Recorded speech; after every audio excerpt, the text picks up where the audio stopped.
it's Djokovic, the tennis player. Is that his name correctly? I think. But he was being interviewed, and he's the greatest tennis player in history, basically, with his performances and how many majors he's won. But the interviewer said to him, "One of your gifts is mental discipline," and he said, "Correction, it's not a gift; it's a muscle I built over several years." And discipline, EQ, you can definitely build it. But it is the success correlation with people with a high EQ is so much higher than IQ. So much higher. And they're so much happier. Yeah. Because life does not derail them with little things. They dictate their own happiness. They dictate their own future, their success. They are not at the whims of what the world does to them, because the world's always going to do something that will throw you off. Correct.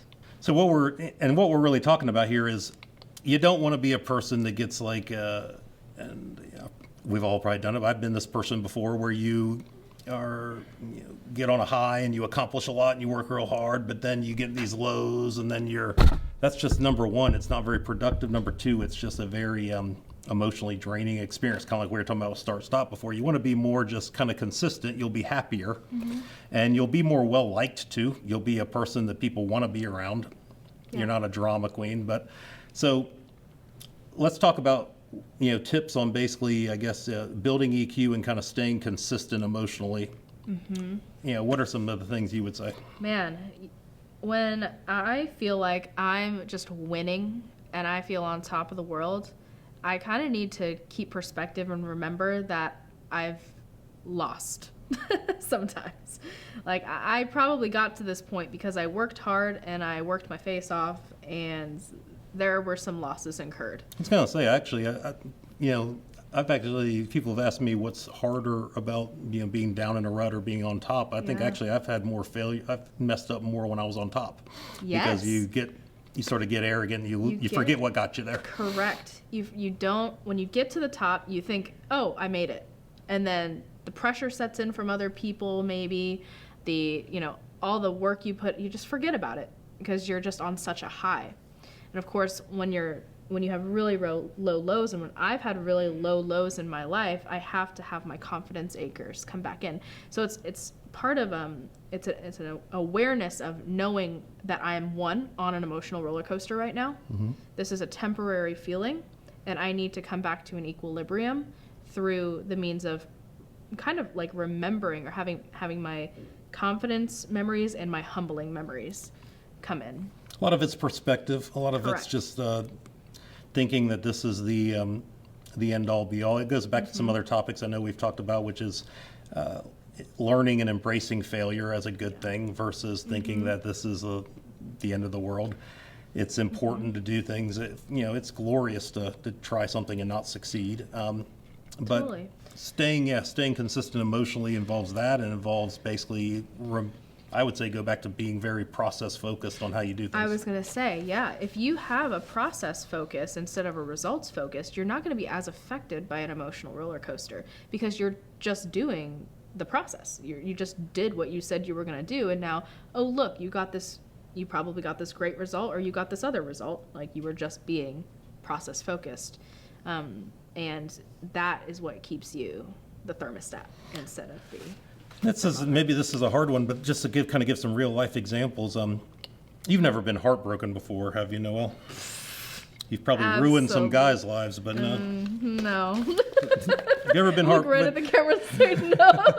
But on this, I guess using this example, once again, it's easier in theory than in person, or I guess in real life. But if somebody was saying going through something like that, that most people can relate to as emotionally challenging. Maybe their first love or boyfriend or girlfriend broke up with them. Yeah. What is a good method to? We're not saying that shouldn't make you sad, but what's a good method to deal with that effectively? I would say that once again, going back to just being on a schedule and staying busy and being process focused, not only will that allow you to not spin into a downward spiral, but it also will ease the unhappiness quicker because it takes your mind off of it. Totally. I think actually Camden and I talked about this in another piece, and it's just great advice all around, especially when you find yourself down in the dumps over something uncontrollable or something that just didn't work out, like a breakup.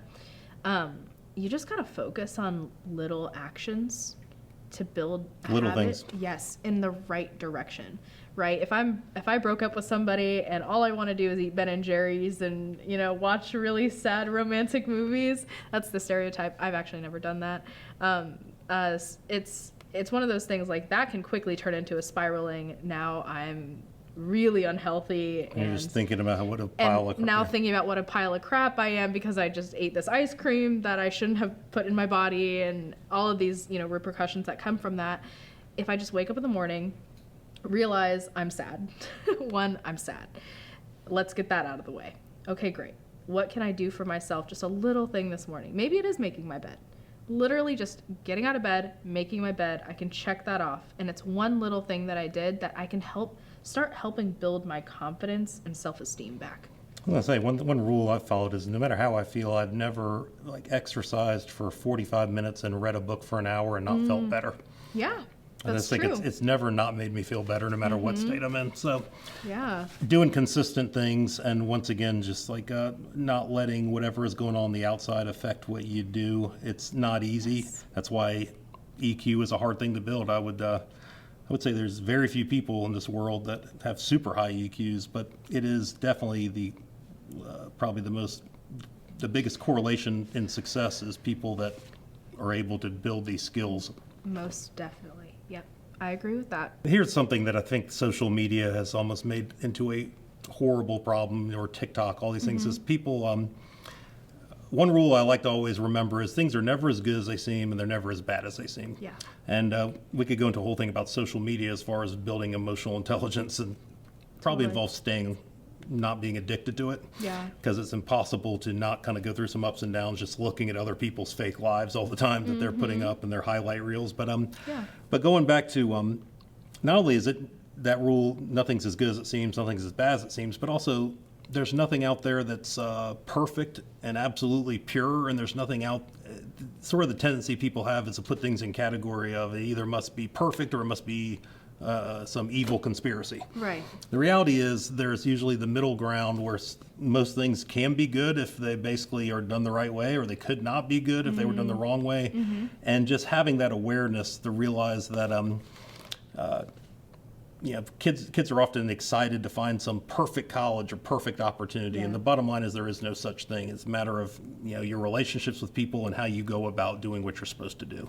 Yeah. And So, can you apply that example to somebody who's maybe in high school who is kind of navigating school, navigating relationships, thinking about what they might be doing after high school,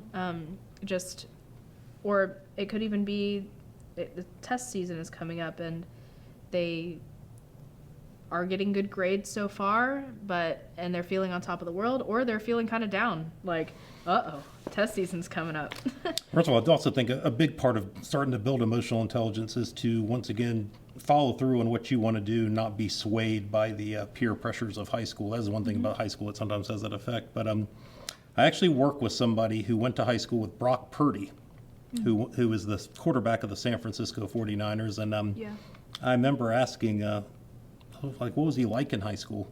I was imagining he was like a big sort of celebrity kind of. She's like and she said he was sort of like the most boring person.